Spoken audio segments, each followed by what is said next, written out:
Eh bien, bonjour, merci François Héran, merci pour votre invitation à ce séminaire. Comme je vous l'ai écrit et dit aussi à l'oral, c'est évidemment un plaisir, un honneur pour un provincial de venir ici dans ces lieux prestigieux parisiens.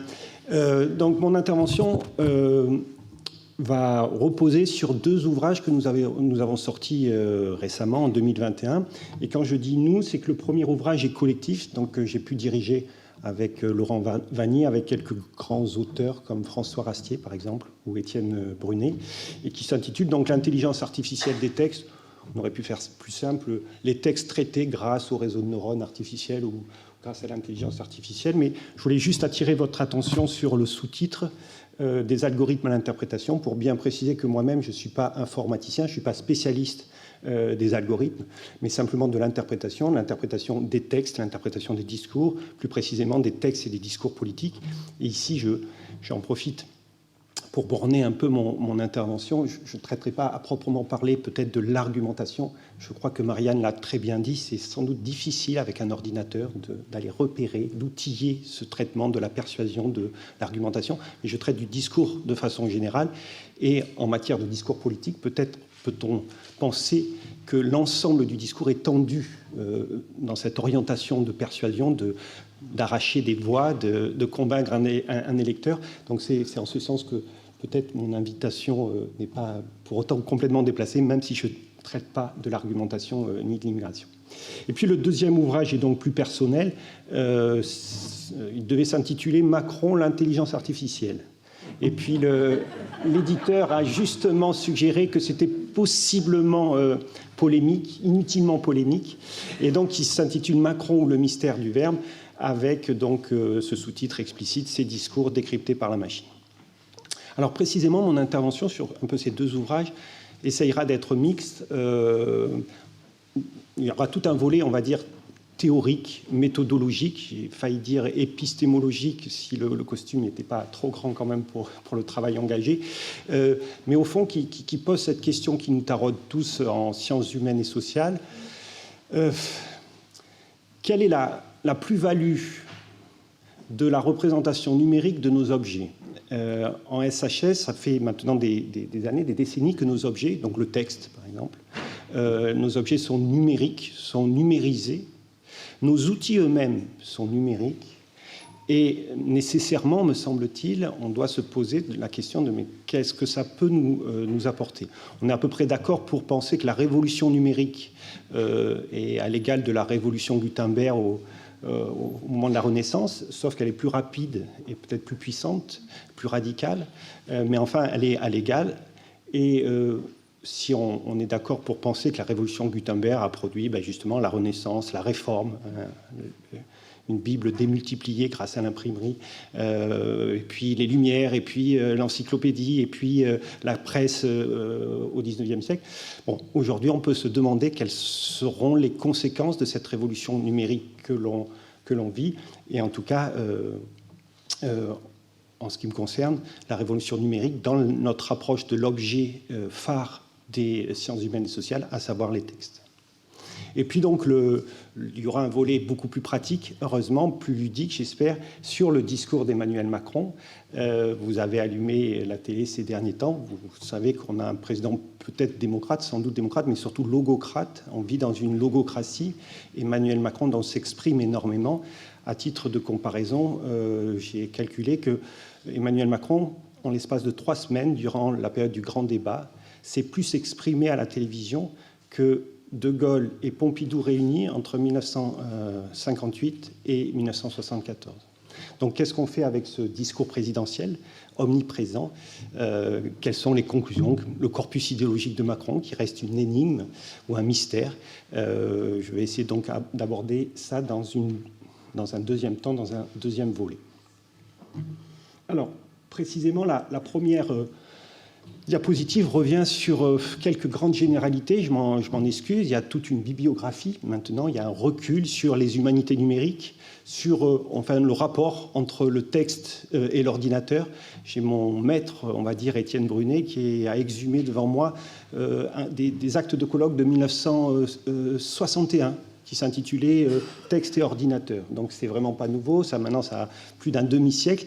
Donc il y a une vaste question. Simplement, la question elle est sans doute un peu revivifiée aujourd'hui avec l'intelligence artificielle. Non pas que l'intelligence artificielle elle-même soit très récente, mais parce que la puissance des machines et l'ère du big data, le fait qu'on ait beaucoup de données et qu'on ait donc des processeurs de plus en plus rapides aujourd'hui, renouvelle cette question du rapport entre le texte et l'ordinateur.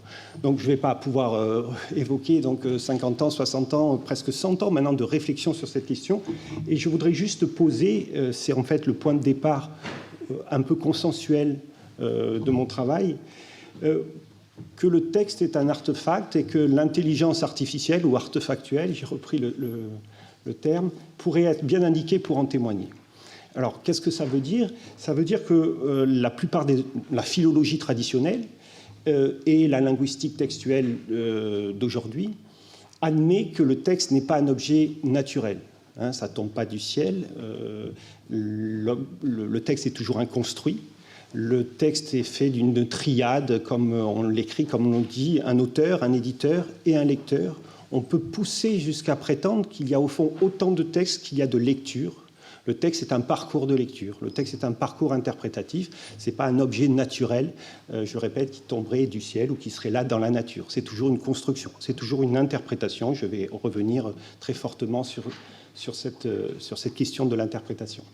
Donc ce n'est pas un objet naturel. Et parallèlement, j'allais dire, la lecture numérique, et ici l'intelligence artificielle, propose justement une représentation très artificielle des textes, mais heuristique, qui va nous permettre de réfléchir aux roboratives qui nous questionnent.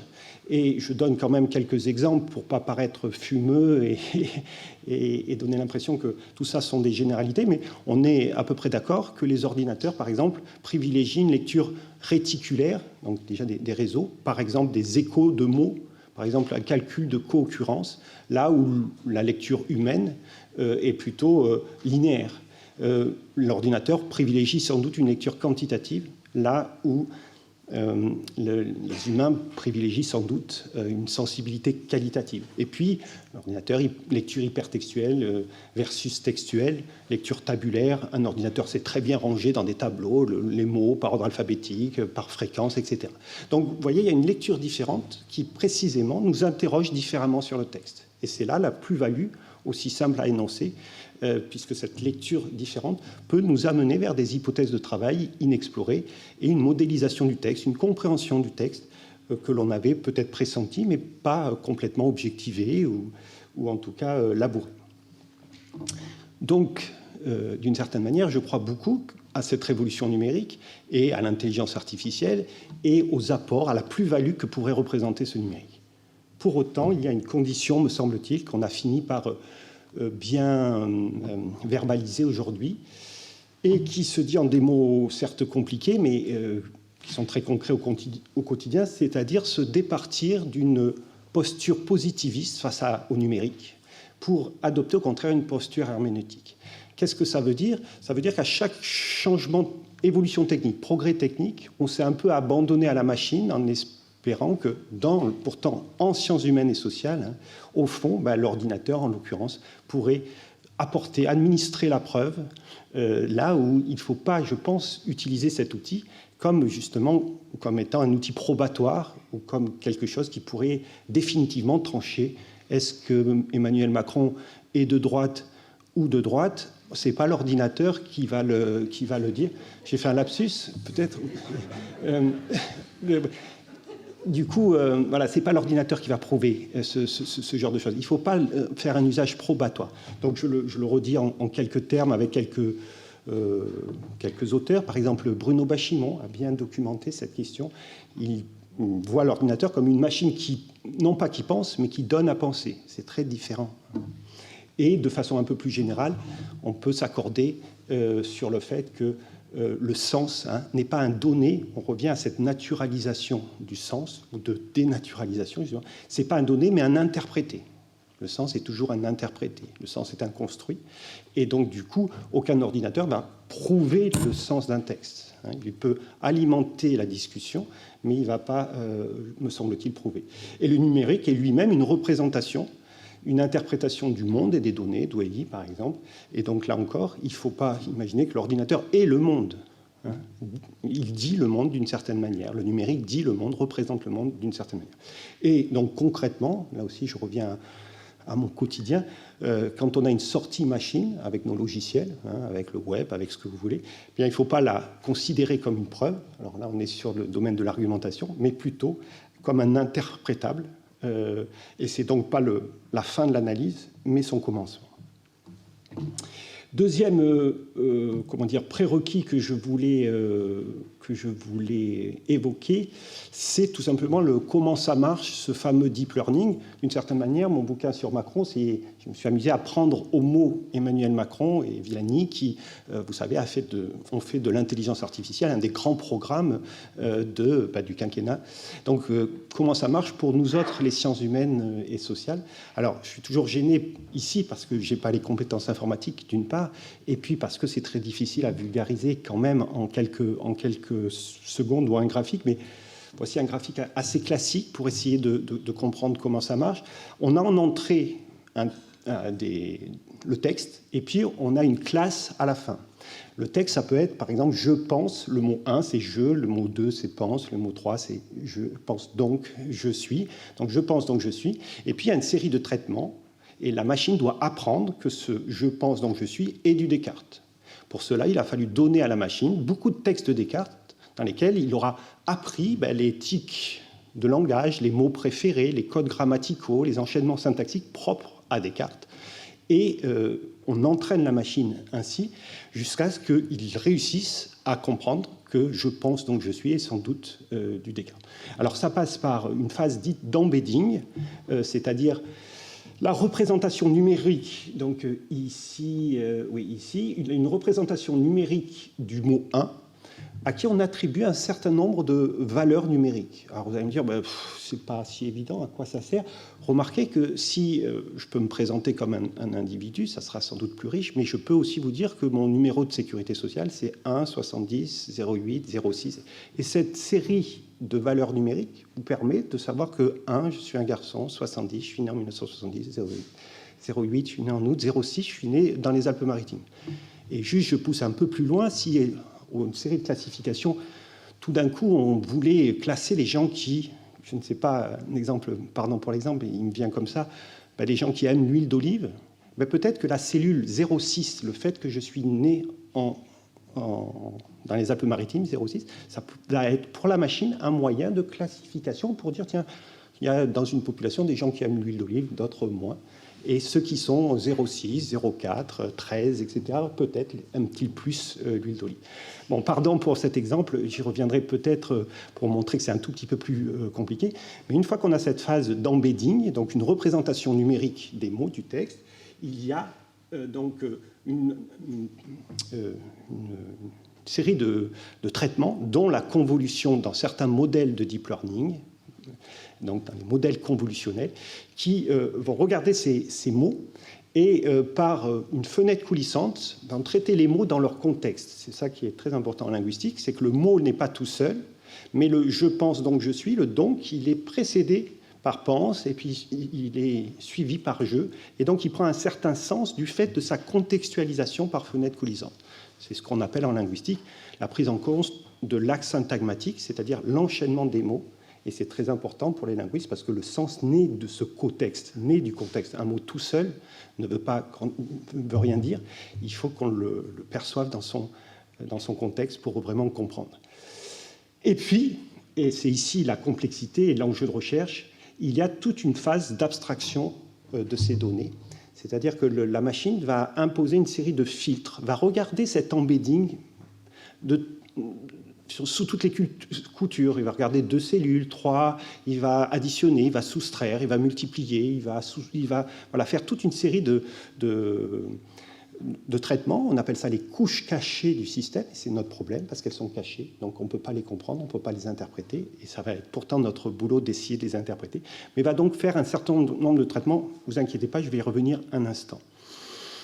Et enfin, on arrive donc à une classification qui est cette série de mots, ce texte-là, est du Descartes ou est du Macron, Boué, du De Gaulle, et on demande donc à la machine d'avoir un taux de réussite dans sa classification pour arrêter son entraînement et dire « Ok, là tu as bien appris à parler le Macron, puisque tu reconnais un texte qui est anonymisé. » Il va dire « Tiens, c'est du Macron », et nous on vérifie « Oui, c'est du Macron ». Quand on arrive à un taux de réussite autour de 90%, on estime que la machine a bien fait son travail et est bien entraînée. Peut-être je vais mieux me faire comprendre en vous disant que, en vérité, ce traitement deep learning sur texte a été adapté, on s'est presque contenté d'adapter les modèles qui fonctionnent sur les images. Et les images, on le sait, ça fonctionne donc très très bien, puisqu'on arrive à des taux de reconnaissance de près de 99,9%. C'est-à-dire qu'aujourd'hui, les ordinateurs savent reconnaître une image de chat à presque à 100%. Et vous pouvez prendre une photo, vous, de votre chat en train de sauter, en train de bâiller, un peu caché dans un feuillage. S'il y a un chat, la machine va dire qu'il y a un chat et pas un chien, sans erreur. Et donc, on a repris un peu cette performance-là, sauf que, vous l'avez compris, l'intelligence artificielle sur les images travaille sur la combinaison de pixels, voir si, par exemple, une série de pixels en forme de triangle, c'est sans doute l'oreille pointue du chat versus arrondie du chien. Et donc, la machine travaille sur des pixels. Eh bien, nous, qu'est-ce qu'on fait? On a fait la même chose, mais plutôt que de mettre l'image de Macron, on a mis les textes de Macron, et puis de Gaulle, Pompidou, Giscard, Pompidou, et les autres. Et on a demandé, donc pas de travailler sur les pixels, mais précisément de travailler multiniveau, multichannel, sur les mots que Macron pouvait utiliser. Donc là, c'est sa première phrase, une transformation en profondeur de notre pays advienne, etc. Mais aussi sur la lettre, pourquoi pas. Macron a une lettre préférée, par exemple, qui permet à la machine de reconnaître que c'est du Macron. Mais encore, on appelle ça les étiquettes morphosyntaxiques en linguistique, donc les codes grammaticaux pour aller vite. Est-ce que c'est un imparfait? Est-ce que c'est, je ne sais pas, une première personne du pluriel? Est-ce que c'est un féminin masculin? Est-ce que c'est un nom ou un adverbe, un verbe, etc. Donc, plusieurs niveaux de description linguistique, et c'est précisément en croisant ces différents niveaux qu'on arrive à une sorte d'approche un peu non naïve du discours et des textes. Alors, je vous donne peut-être l'enjeu qu'il y a derrière, même si vous ne faites pas de deep learning directement. Le gros enjeu du deep learning ou de l'intelligence artificielle, c'est ouvrir la boîte noire. C'est-à-dire qu'on arrive à des performances qui sont incontestables. 99,9% des fois, il va reconnaître une image de chat, oui, versus de chien. Donc, les performances sont indéniables. Nous autres, sur les textes, dans l'ouvrage L'intelligence artificielle des textes, par exemple, on a tranché, je crois, le grand débat, vous savez, Corneille et Molière, on a su reconnaître les textes des uns et des autres, et on sait qui a écrit quoi. Et donc, ça prend évidemment Vian et Sullivan, évidemment Ajar et Gary. Donc, la performance, elle est là, et on ne peut pas la contester, me semble-t-il. Le problème, c'est que, en tout cas en sciences humaines et sociales, on s'en fiche un peu de ce travail de classification, de fait de savoir que Ajar et Gary étaient le même auteur. Ce qui nous intéresse, c'est ça l'enjeu, donc, c'est de passer de la prédiction à la description. J'emploie les termes anglo-saxons. Donc, la prédiction, c'est la classification. C'est-à-dire, on reconnaît bien un texte de Macron comme étant un texte de Macron. OK. Mais ce qui nous intéresse, nous, c'est de savoir sur quoi la machine s'est appuyée pour bien reconnaître que c'est du Macron.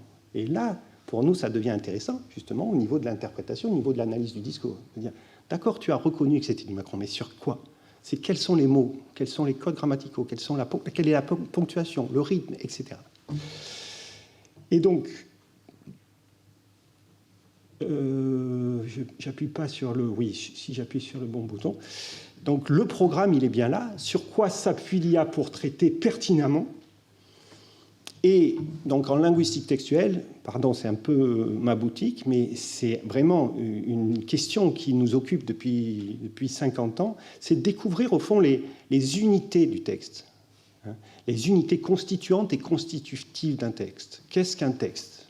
Ce n'est pas simplement un sac de mots, c'est visiblement des unités qui vont un peu au-delà du mot, qui vont sans doute sur des unités qui ne sont pas forcément contiguës, avec un début de phrase, puis 3 blancs, un joker, et puis ensuite un autre mot. Donc c'est la question de ces unités constituantes et constitutives. C'est quoi le parler Macron, hein, c'est ça notre question, et c'est ça qu'on aimerait que l'ordinateur nous restitue. Et donc il le fait désormais. Je vous donne un seul exemple avant d'entrer dans un peu plus de précision. Mais par exemple, une des premières sorties machines, hein, donc de Hyperbase ou de HyperDeep, notre logiciel, c'est de dire que cette phrase-là est vraiment typiquement macronienne. Et comme vous le voyez, en rouge, vous avez les lemmes qui ont permis à la machine de reconnaître que c'était du Macron. En vert, les codes grammaticaux, donc un verbe au futur, vous voyez, ou un déterminant démonstratif. Et en bleu, les formes, donc ces différents niveaux de description. Donc les lemmes, vous vous rappelez ce que c'est l'entrée du dictionnaire, au fond. Par exemple, sur un verbe, vous ne trouverez pas dans un dictionnaire chanterai, chantera, chanteront, mais vous avez le verbe chanter, la forme infinitive, on va dire.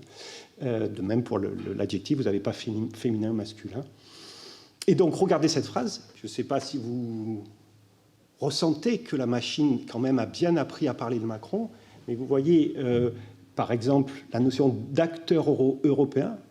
Macron parle rarement des citoyens ou du prolétariat ou des ouvriers, des catégories sociales un peu possiblement du peuple,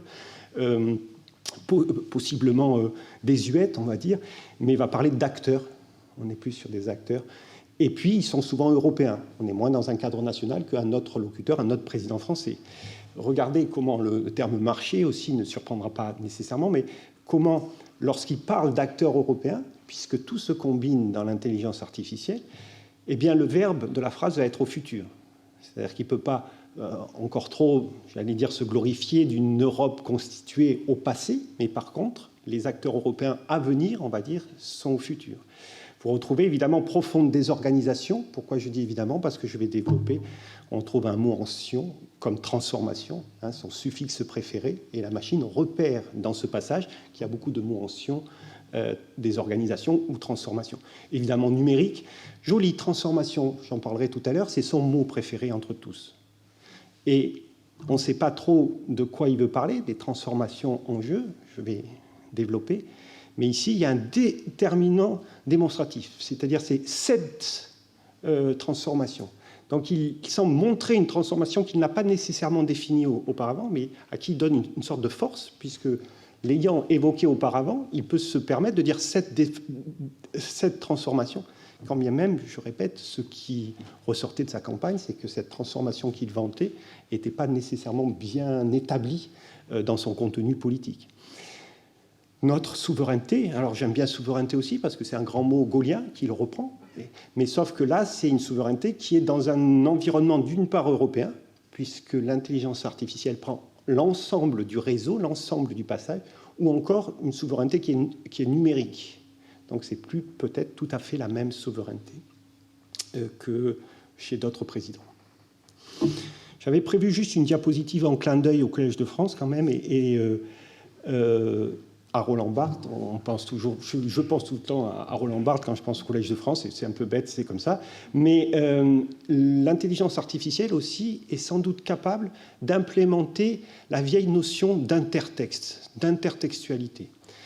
On admet en linguistique textuelle qu'un texte est toujours traversé par des textes autres. On ne parle pas, quand on fait un discours, à partir d'une page blanche, mais on emprunte, alors j'ai écrit emprunter, je ne sais pas comment dire, on emprunte aux autres, on emprunte à toute une intertextualité, à la culture universelle, à Descartes ou à un autre, mais on emprunte. Eh bien, ici, j'ai supposé que l'intertextualité de Macron, c'était tous ses prédécesseurs à l'Élysée, François Héran l'a évoqué dans l'introduction, donc depuis De Gaulle jusqu'à Hollande, et la machine peut essayer de remarquer dans le texte profond, je joue ici sur le mot deep learning, le texte profond de Macron, il y a une empreinte nécessairement des autres présidents, parce que l'institution oblige à tenir un discours qui rend hommage d'une certaine manière, ou qui s'inscrit quand même dans une parole institutionnelle présidentielle élyséenne. Et regardez par exemple ce joli résultat. il emprunte, me semble-t-il, selon la machine en tout cas, cette phrase à Georges Pompidou. Et là encore, les mots qui sont surlignés sont les mots qui ont permis à la machine de trouver du Pompidou chez Emmanuel Macron. Donc c'est une phrase de Macron, mais la machine a dit attention, ça ressemble à du Pompidou. Et pourquoi ? Pourquoi ? Parce qu'on voit tout de suite que c'est une phrase très nominale, par exemple. Et Pompidou, normalien, poète, agrégé de lettres classiques, avait des phrases très nominales. Et puis il y a la question européenne, donc beaucoup de noms, quand je dis nominal, vous voyez, nom, adjectif, des virgules. Par exemple, le passage peuple uni, virgule, adjectif, virgule, fier. Vous voyez ce type de rhétorique avec une série d'adjectifs en cascade, on va dire. Et puis voilà, vous voyez des termes aussi très pompidouiens, l'histoire, l'avenir, le progrès, et puis aussi la question de l'Union européenne. Je referme cette petite parenthèse sur l'intertextualité que l'on doit à Kristeva, mais aussi beaucoup à Roland Barthes, notamment dans son entrée de texte dans l'Encyclopédie Universalis. Alors, j'irai très vite sur les derniers prérequis.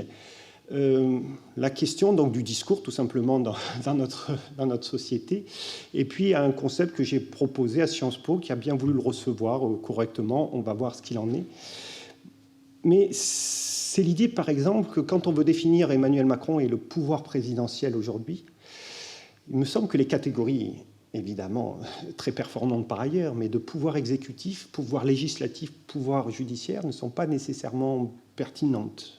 Son discours, est-ce que sa position relève totalement de l'exécutif ? Sans doute, hein, c'est ce qui est écrit dans la Constitution, mais on note par exemple qu'il est obligé de le partager avec le gouvernement. Comment est-ce qu'il a un pouvoir législatif ? Normalement, non. Néanmoins, on sait que par des séries, par exemple, d'ordonnances ou de décrets, ou alors en période de coronavirus, il prend des décisions qui, sans relever tout à fait de la loi, sont quand même presque de l'ordre du législatif. Est-ce que c'est du judiciaire ? Évidemment non, mais néanmoins, là aussi, il peut y avoir certaines interrogations sur l'immunité pénale du président, par exemple, ou sur les nominations, un certain nombre de nominations. Et donc, moi, je pense que son pouvoir est avant tout, c'est un président performatif. Lui et l'institution, hein, donc lui et ses successeurs, et puis ses prédécesseurs. C'est-à-dire, c'est, au fond, notre président, c'est celui qui a le pouvoir de dire « je veux que, il faut que, nous devons, la France est ». Et du fait de son élection au suffrage universel et la possibilité aussi du nombre de micros qui se présentent devant lui, c'est lui qui est autorisé, qui semble autorisé à parler au nom de tous, hein, au nom de tous les Français, et du coup sa parole devient comme effective. Alors je ne sais pas si il y a toutes les conditions de félicité pour que ça se réalise. On a vu de temps en temps quelques déclarations présidentielle qui allait être contredite par le gouvernement même, qui disait mais non, mais c'est pas applicable. Il a dit à la télé que les écoles devaient fermer le lundi et puis elles ont fermé que le mercredi.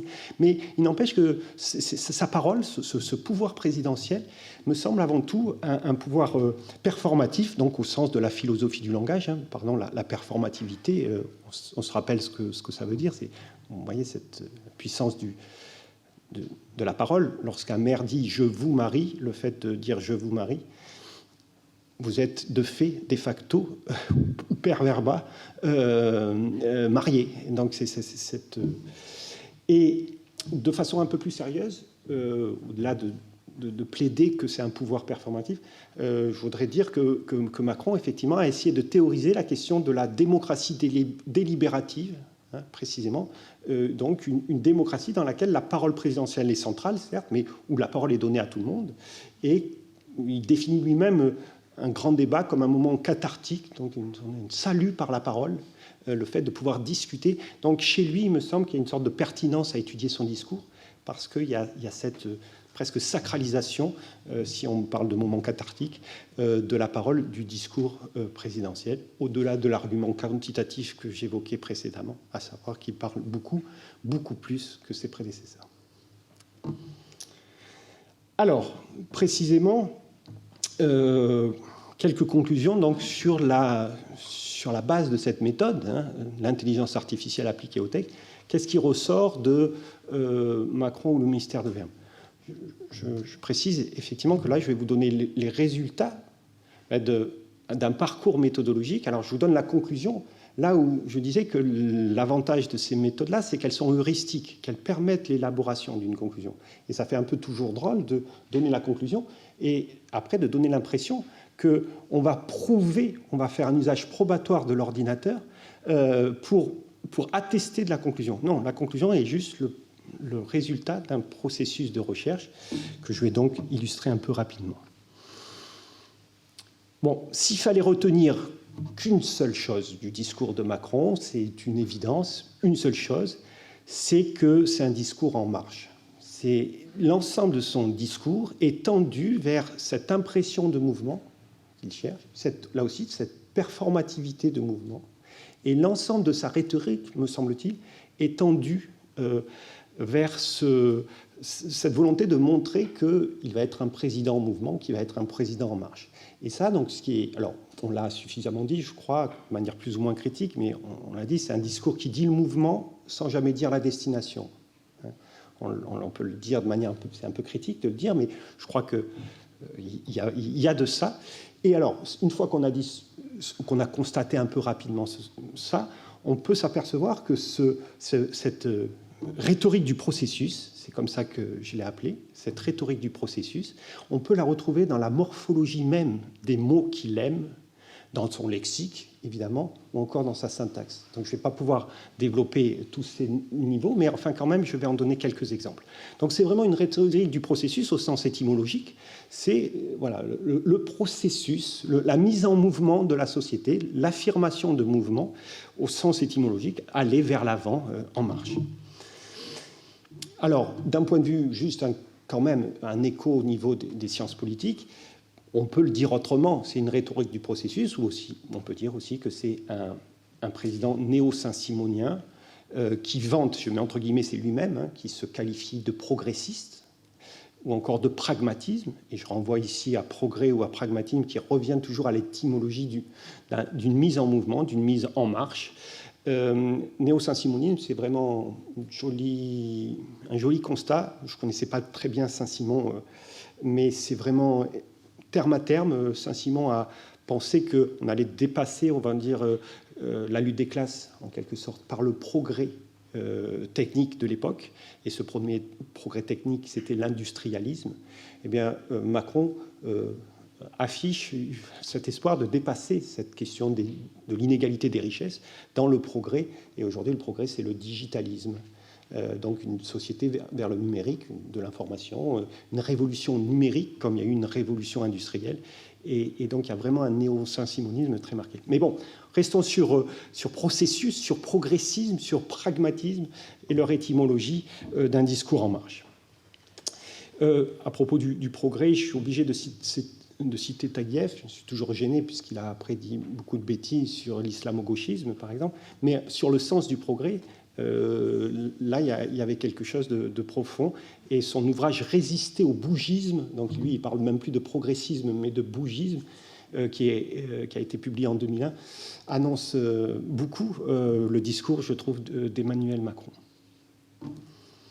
Alors, illustration, morphologie et lexique du En Marche.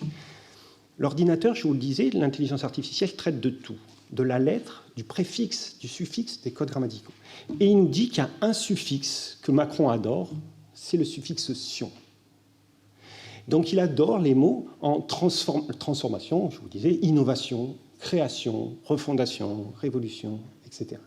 Et évidemment, on le sait, morphologiquement, en français, lorsqu'on veut mettre un mot en marche, on lui accole un suffixe « tion ».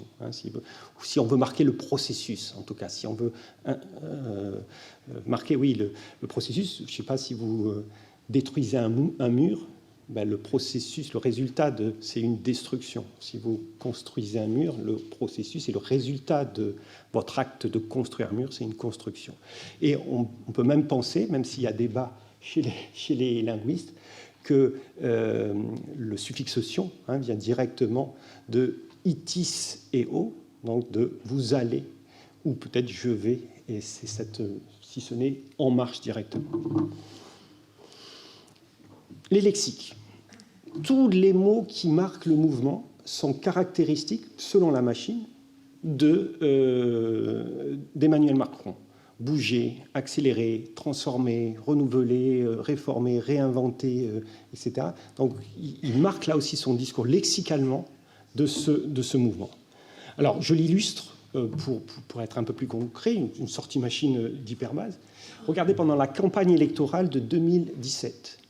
Les mots réforme, transformation, renouvellement, porter, transformer, construire, recréer c'est la machine qui me fait remonter ça, d'où la conclusion que je tire, sont caractéristiques de Macron versus tous les autres candidats, Mélenchon, Hamon, Fillon, Le Pen, dans des proportions statistiques considérables.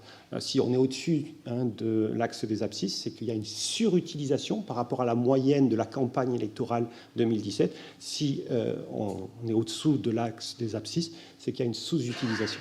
Donc là, vous avez chez Emmanuel Macron donc une volonté de surutiliser. Et ça, évidemment, on l'entendait, nous autres humains. Mais l'ordinateur, ça lui prend un millième de seconde pour le calculer et dire moi, c'est comme ça que je reconnais du Macron, c'est qu'il a vraiment transformé, construire ou recréer.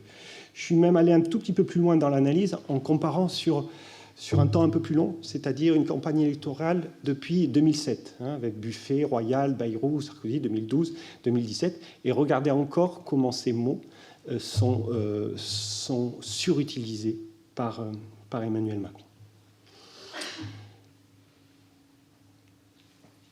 Précisément, son substantif préféré, son nom préféré, et son adjectif préféré, c'est transformation, vraiment qui martèle de manière considérable. Et puis, la plupart du temps, cette transformation, là aussi l'ordinateur le remarque, est aidée, factorisée, j'allais dire, par un adjectif mélioratif. Transformation profonde, transformation inédite, par exemple. Donc le terme de transformation profonde. Et évidemment, cette question de la transformation, je ne sais pas si vous l'avez remarqué, mais j'en étais, moi, stupéfait aussi qu'on ne le remarque pas plus. Elle était estampillée au niveau ministériel. C'est qu'on a un ministère de la transformation. Attention, j'insiste beaucoup, il n'y a pas de complément du nom, je vais y revenir, transformation de quelque chose. C'est transformation et de la fonction publique. Donc on se doute un peu, mais d'un point de vue argumentatif, je suis curieux de savoir comment on peut l'analyser. Il y a une conjonction de coordination qui n'est pas un complément du nom, et donc on doute que la transformation va surtout concerner la fonction publique, mais ce n'est pas garanti non plus, on ne sait pas. Donc il y a un ministère, donc moi j'aimerais être un ministre de la transformation. C'est quoi ton métier, ministre de la transformation? Et ça me permet d'être un petit peu plus sérieux linguistiquement, précisément sur la question du complément du nom, ou plutôt, vous allez le voir, sur la question du COD des verbes. Ce que remarque l'intelligence artificielle, c'est là sa finesse. C'est donc un mouvement comme une fin en soi, mais c'est un usage très particulier du verbe chez Emmanuel Macron. Il va en fait utiliser de manière intransitive des verbes transitifs, et surtout des verbes du mouvement, donc qui devraient être normalement transitifs et qui sont intransitifs. On se rappelle, les verbes donc intransitifs, c'est par exemple courir. Je cours, on ne sait pas, je cours quoi? On ne dit pas je cours quoi, je cours tout court, ça suffit. Donc c'est un verbe intransitif. Alors qu'un verbe donc transitif, c'est un verbe qui implique, on va dire pour aller vite, un complément d'objet. Je ne sais pas, je donne quoi? Je donne une pomme, je donne un coup de main, je donne quelque chose. Eh bien, Macron donc, va utiliser de manière intransitive des verbes transitifs. Regardez cet extrait, donc, parce qu'il faut toujours, quand on utilise un ordinateur pour traiter du texte, il ne faut jamais oublier le texte, et donc il faut revenir à la source. Mais regardez ce long extrait quand même, qu'il faut prendre le temps de lire. Je vais le formuler très simplement, ce défi, il n'est pas compliqué. C'est celui de savoir si nous voulons diviser ou rassembler. Rassembler qui ou quoi, on ne sait pas encore, mais nous voulons rassembler. Point d'exclamation. Rassembler qui? On ne sait toujours pas. C'est celui qui, donc le défi, c'est celui qui consiste à savoir si nous voulons refermer ou ouvrir. Ouvrir quoi? La porte, le pays, la région, l'Europe, on ne sait pas, mais refermer ou ouvrir. Nous voulons ouvrir. Point d'exclamation. C'est celui qui consiste à savoir si nous voulons conserver ou si nous voulons transformer. Nous voulons transformer. Je ne refais pas la démonstration. Il me semble ça parle directement. C'est cela donc, oui, résume-t-il, notre génération citoyenne responsable, elle veut rassembler, elle veut ouvrir, elle veut transformer. Alors, juste une petite parenthèse, on va dire technique ou méthodologique. L'intelligence artificielle comprend donc qu'il fait un usage intransitif de verbes transitifs, mais elle ne le dit pas comme ça, évidemment, parce qu'elle n'a pas implémenté de règles de grammaire et de règles syntaxiques. Simplement, elle constate, par exemple, qu'après certains verbes, il y a une ponctuation forte, là où il devrait y avoir un complément d'objet. Normalement, elle veut ouvrir la porte. Mais là, vu qu'il y a un point après refermer, ou il y a 2 points rouvrir, alors on comprend qu'il y a cette série, un verbe plus une ponctuation forte, devient...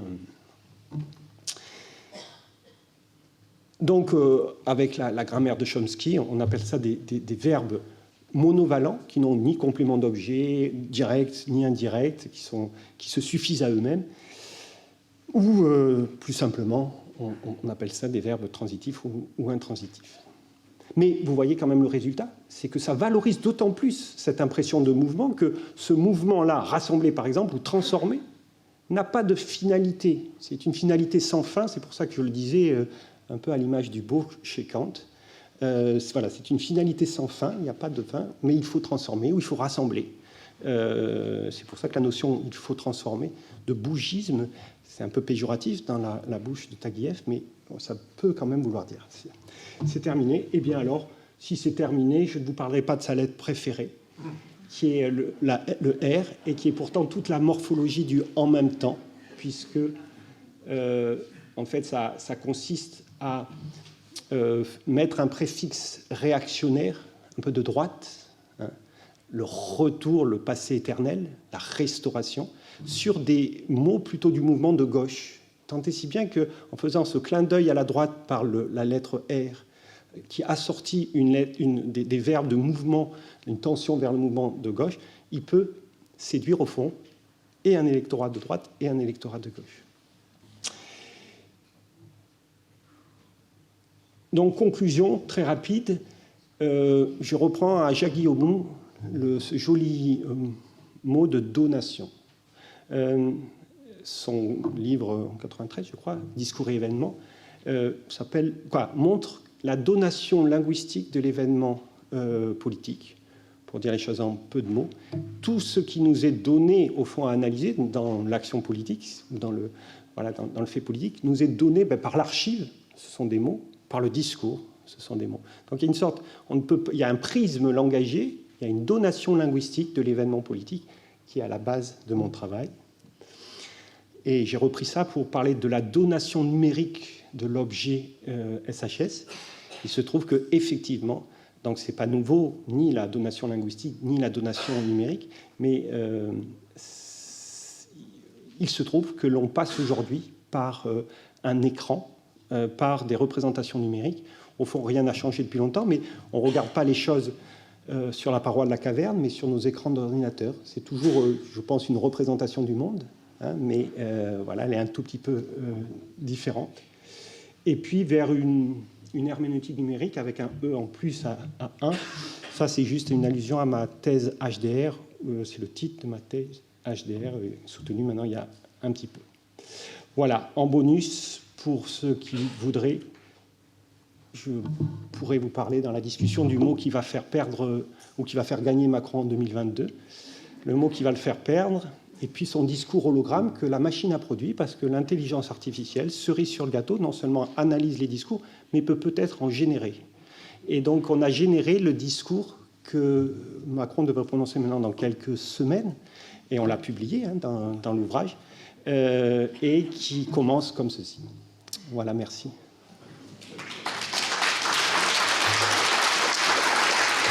Alors, merci à tous deux. On a eu là, évidemment, deux échantillons de techniques très, très différentes, hein, évidemment, on ne le savait pas.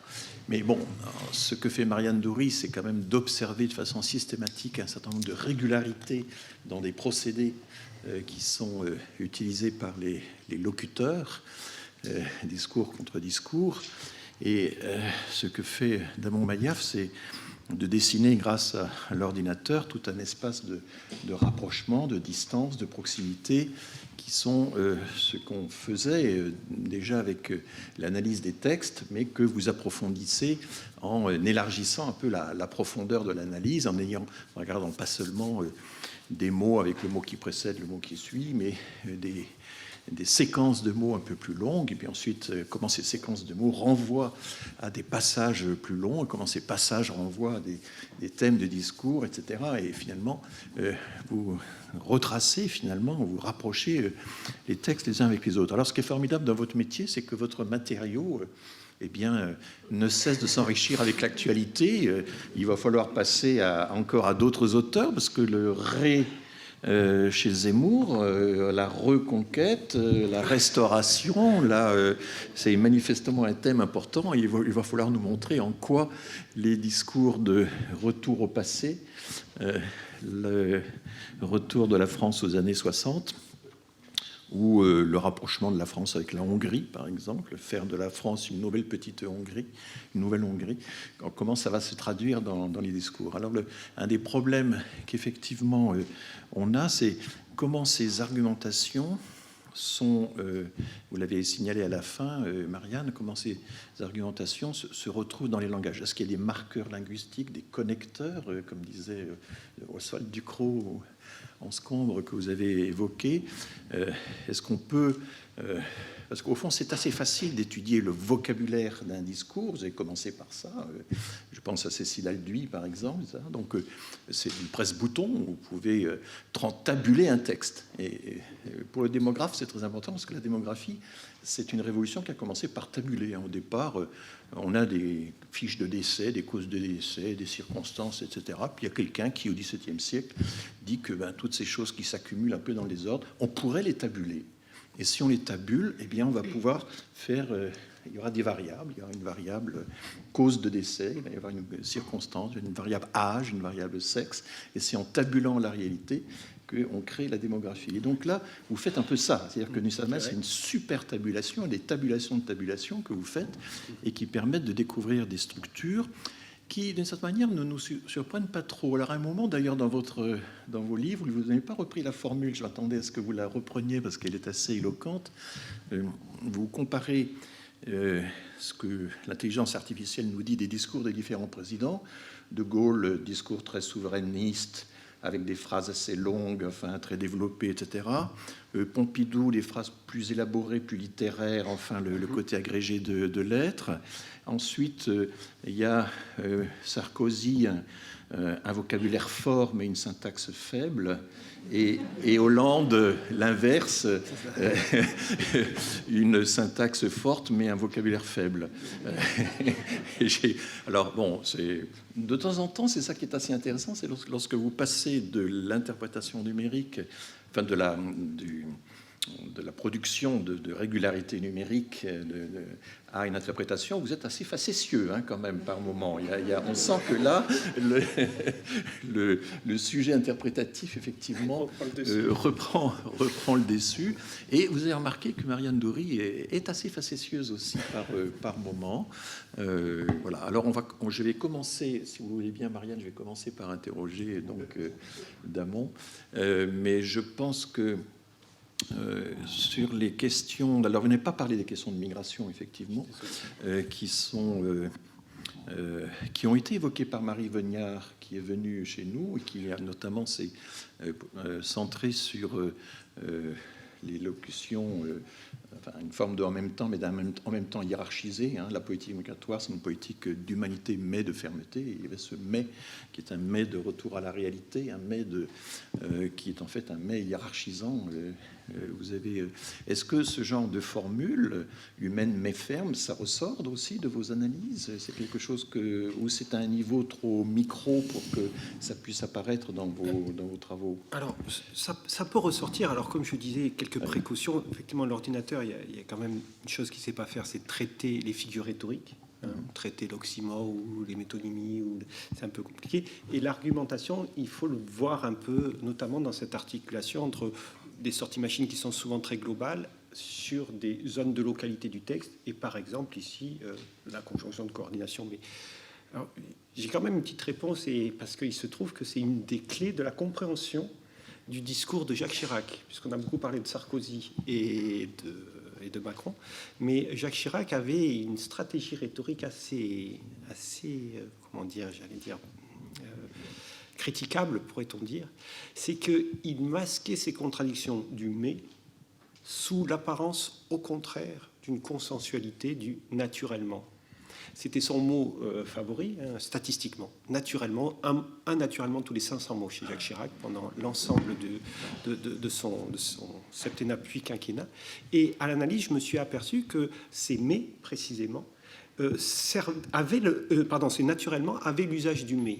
Mais vu que son intention, c'était précisément de ne pas marquer ou de masquer la contradiction de son propos, il le déguisait sur naturellement. Le naturellement avait une valeur de concession. De concession. Alors donc, par exemple, j'ai en tête une phrase prototypique et puis une anecdote assez quand même croustillante. C'est que, par exemple, il pouvait dire « il faut réduire la fonction publique », ce qui ne veut pas dire naturellement réduire le nombre de fonctionnaires. Et donc, voilà, on restait sur cette apparence. Et c'est comme ça que ça m'a permis de dire que ça lui permettait de mentir avec aplomb, enfin en tout cas d'articuler des propos contradictoires dans son argumentation, mais sous la forme une forme de consensualité ou de quelque chose où il s'affrontait jamais, au fond, à l'adversaire ou au problème. Et l'anecdote, elle est vraie. C'est que, on a publié ça, et je crois que Jacques Chirac en a eu connaissance puisqu'il a acheté le livre. Bon. Et pour autant, la dernière phrase qu'il a prononcée sur le perron de l'Élysée, c'était donc en 2007. Il était encore président. On était entre les deux tours. Il s'était qualifié Nicolas Sarkozy et Ségolène Royal. Ah, Ségolène Royal. Et il y avait un peu un soupçon sur pour qui il allait voter ou non, puisqu'il était un peu en rivalité avec Nicolas Sarkozy. Et on lui a demandé, et il a dit « Mais alors vous allez voter pour qui, Monsieur le Président ?» Et il a répondu « Nicolas Sarkozy, naturellement. » Et là, j'ai compris qu'il avait voté Royal. C'est pour ça. D'accord. Donc effectivement, il va falloir que vous extendiez votre analyse. Enfin, c'est là, parce que Valérie Pécresse, parmi ses points essentiels, a annoncé une forte réduction du nombre de fonctionnaires, mais peut-être pas d'instituteurs, de professeurs, de policiers, etc., dont nous savons que nous avons tous besoin. Donc on va suivre ça attentivement.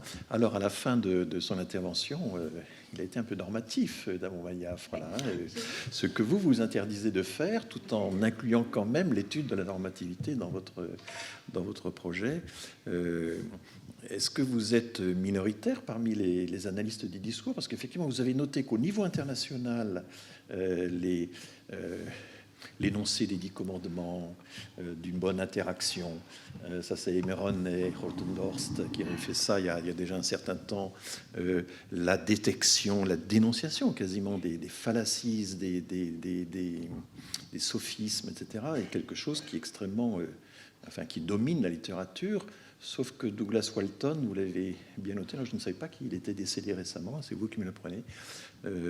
Lui, effectivement, énumère avec un luxe de détail absolument extraordinaire, un art de la circonstanciation, enfin je ne sais pas comment dire, du contexte, les conditions qui font que tel ou tel argument, l'argument de l'effet pervers, l'argument de la peur, l'argument ad vocem populi, etc., peuvent être valides ou ne pas être valides. Est-ce que vous regardez attentivement? Est-ce qu'une œuvre comme celle de Walton compte? Elle n'est pas très citée parce qu'elle est difficile d'accès, mais est-ce qu'elle compte pour dans votre discipline? Alors, j'ai été étonnée que vous disiez qu'elle n'était pas très citée, parce qu'elle n'est peut-être pas très citée en France, mais ça fait partie vraiment des auteurs phares dans le domaine anglo-saxon, et il est... Ah oui, non, mais dans le monde anglo-saxon, oui, mais en France, il n'est pas très utilisé. Le domaine de l'argumentation est tout petit de toute façon. Hein. C'est un domaine...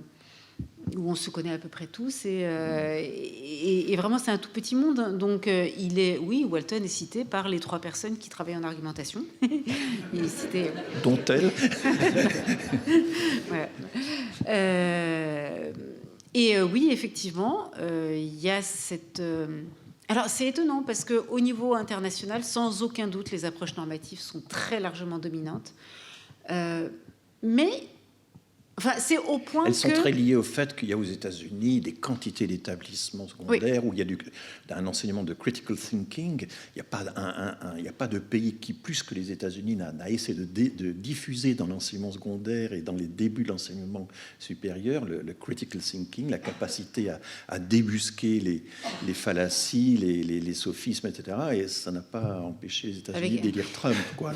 Voilà, avec le succès qu'on connaît. Voilà, c'est ça. Mais c'est effectivement ce que dit Jane Goodwin, qui est une autre auteure que j'aime beaucoup en argumentation, et qui dit qu'une des raisons pour lesquelles il y a une telle diffusion des approches normatives en Amérique du Nord, c'est que, dit-elle, les spécialistes d'argumentation gagnent leur pain quotidien en enseignant à des étudiants comment argumenter mieux. Et pour leur enseigner comment mieux argumenter, il faut supposer qu'il y a des critères de bonne et de mauvaise argumentation et travailler à leur identification et à leur enseignement. Donc c'est clair qu'il y a une position institutionnelle des gens qui travaillent en argumentation en Amérique du Nord qui détermine très largement le positionnement sur leur objet.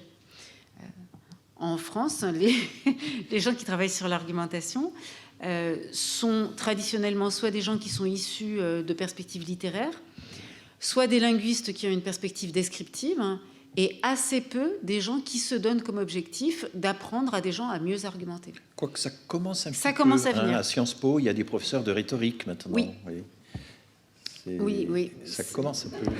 Non, pardon. Ça doit se lire, l'espèce de scepticisme sur mon visage, mais j'ai assisté à des concours d'éloquence, dont le concours d'éloquence de Sciences Po. Et si ces concours reflètent la conception qu'ils peuvent avoir de ce qu'est une parole éloquente et argumentative souhaitable, c'est absolument consternant. Donc j'ose juste espérer que ce qu'ils enseignent comme rhétorique à Sciences Po, c'est pas à produire ce genre de discours dans des concours d'éloquence. Et comment discutez-vous avec vos homologues anglo-saxons alors sur avec un mauvais anglais, c'est ça que vous voulez me faire dire? Oui. Je n'ai pas du tout dit ça. Non, alors, eh ben, à ma grande surprise, je dirais, je discute bien. C'est-à-dire que, aussi étonnant que ça puisse paraître et me paraître aussi, ils me demandent des fois de venir leur faire des présentations tout en sachant que je vais être ailleurs et vraiment pas... Enfin, ils sont curieux quand même d'entendre ce qu'on a à dire. Je pense que ça les amuse beaucoup, les données sur lesquelles on travaille et je travaille. Oui. En particulier Nicolas Sarkozy, par exemple, on en parlait, mais c'est un bonbon de traiter du Sarkozy en argumentation. C'est un vrai bonheur. C'est un gibier extraordinaire pour... Voilà. De... Et ça leur paraît très très exotique parce qu'ils voient bien qu'on s'amuse en travaillant dessus. Donc oui, mais enfin là ils ont produit Trump. Qu'est-ce que ça donne dans la discipline actuellement? Est-ce qu'ils analysent les tweets de Trump? C'est aussi un gibier de... Oui, mais alors ceci dit, c'est quand même pas très intéressant de travailler sur Trump pour dire qu'il commet des fallacies. On n'a même pas besoin de regarder pour le savoir. Oui, donc il faut trouver une approche qui permette d'en dire des choses intéressantes, mais qui aille au-delà de ce qu'il fait n'est pas ni logique, ni valide logiquement, ni éthiquement correct. Une fois qu'on a dit ça, on n'a pas éclairé grand-chose parce qu'on le savait à l'avance, quoi. Donc il faut trouver un autre moyen de parler de ce genre de discours. Pour le moment, je crains que, pour ce que j'ai lu, les travaux sur Trump s'arrêtent à dire il commet des paralogismes, ce dont on se doutait. Mais ceci dit, nos politiques français en commettent aussi. Hein. Oui, ça on a. Alors on va ouvrir la discussion. Qui veut ouvrir le feu, si j'ose dire?